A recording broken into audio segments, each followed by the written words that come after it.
Selamat pagi para sahabat sekalian dimanapun Anda berada. Jumpa lagi dengan saya, Rinong Duk in Altum, dalam Renungan Embun Rohani Pagi dari Kota Ambon, Manisi, Senin 9 November 2020, pada Pesta Pemberkatan Gereja Basilika Lateran. Mari kita siapkan hati untuk berdoa. Dalam nama Bapa dan Putra dan Roh Kudus. Amin. Allah Bapa yang Maha Kuasa dan Kekal, Engkau selalu menghendaki agar kami berkumpul bersamamu. Gambaran surga secara nyata kami alami ketika kami datang ke rumah-Mu di dunia ini. Kami mohon kepadamu, bukalah hati dan pikiran kami, agar setiap saat kami menginjakkan kaki di rumah-Mu, kami dapat merasakan cinta, pengampunan yang berasal daripada-Mu. Doa ini kami panjatkan kepadamu dengan perantaraan Kristus Tuhan kami. Amin. Dalam nama Bapa dan Putra dan Roh Kudus. Amin. Tuhan sertamu. Inilah Injil suci Yesus Kristus menurut Santo Yohanes. Dimuliakanlah Tuhan.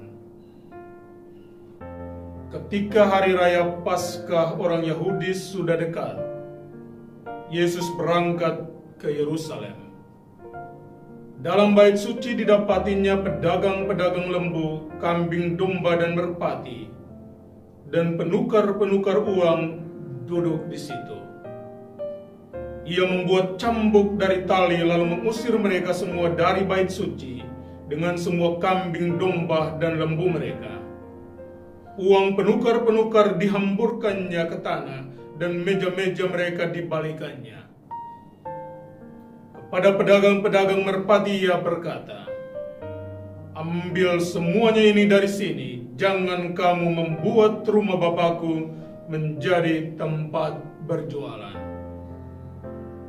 Maka teringatlah murid-muridnya bahwa ada tertulis, "Cinta untuk rumahmu menghanguskan aku." Orang-orang Yahudi menantang Yesus, katanya, "Tanda apakah yang dapat engkau tunjukkan kepada kami bahwa engkau berhak bertindak demikian?" Jawab Yesus kepada mereka, "Rombak bait Allah ini, dan dalam 3 hari aku akan mendirikannya kembali." Lalu kata orang Yahudi kepadanya, 46 tahun orang mendirikan bait Allah ini, dan engkau dapat membangunnya dalam 3 hari? Tapi yang dimaksudkannya dengan bait Allah ialah tubuhnya sendiri. Kemudian sesudah ia bangkit dari antara orang mati, barulah teringat oleh murid-muridnya bahwa hal itu telah dikatakannya, dan mereka pun percaya akan kitab suci dan akan perkataan yang telah diucapkan Yesus. Demikianlah Injil Tuhan. Terpujilah Kristus. Sesungguhnya Tuhan ada di dalam dirimu.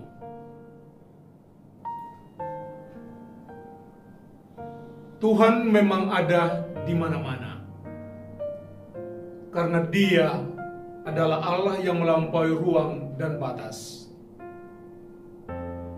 Tuhan tak pernah dikurung dalam sebuah tempat seperti gereja. Tetapi gereja selalu menjadi simbol atau tanda kehadiran Allah.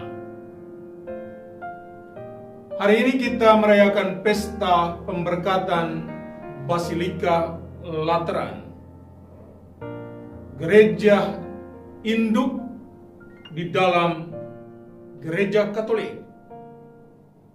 Dia disebut juga sebagai Basilika Agung, atau gereja di mana kursi paus menetap di sana. Basilika Lateran menjadi lambang tidak hanya kemegahannya, tetapi terlebih adalah lambang kehadiran Allah di dunia. Karena itu hari ini seraya merayakan pesta pemberkatan Gereja Basilika Lateran, kita diingatkan bahwa gereja adalah tempat kudus di mana setiap hati harus tunduk merendah ketika mengayunkan langkah ke sana. Adalah baik bahwa kita mengagumi kemegahan semua gereja, tetapi Yesus hari ini membawa perubahan atau pembaruan dalam cara pandang kita, bahwa yang terpenting di dalam sebuah gereja atau apa yang ditawarkan, apa yang dirasakan ketika kita masuk gereja adalah kehadiran Allah sendiri. Hal berikut yang hendaknya kita renungkan adalah ketika Allah tidak dibatasi dalam ruang dan waktu, maka sesungguhnya kita sadar bahwa Allah tinggal di dalam hati diri setiap orang. Karena itu pembersihan bait suci oleh Yesus mau mengatakan kepada kita bahwa kalau diri kita adalah tempatnya Allah bersemayam, maka hendaknya kita membersihkan dari setiap noda dan dosa yang kita lakukan. Kita pasti bisa untuk melakukannya.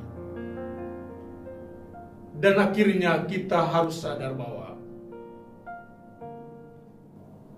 Allah sungguh hadir bukan hanya di dalam gereja, tempat di mana kita membangun untuk menyatakan kehadiran Allah, tetapi sesungguhnya Allah hadir di dalam diri setiap orang. Hal yang membedakan kita satu dengan yang lain adalah apakah ketika orang melihat kita, mereka melihat Allah? Apakah ketika orang mendengarkan kata-kata yang terucap dari mulut kita, apakah mereka mendengarkan kata-kata Allah sendiri? Apakah ketika orang berkumpul bersama kita, mereka dapat merasakan kehadiran Allah lewat kehadiran kita? Siapapun Anda, tapi kalau Anda menguduskan dirimu, maka percayalah bahwa setiap mata akan memandangmu, setiap telinga akan mendengarmu, dan setiap hati akan merasakan bahwa engkau sungguh menghadirkan Allah di tengah-tengah mereka. Semoga demikian. Amin. Tuhan sertamu. Semoga saudara-saudari sekalian dilindungi dan diberkati oleh Allah yang Maha Kuasa, Bapa dan Putra dan Roh Kudus. Amin. Selamat beraktivitas.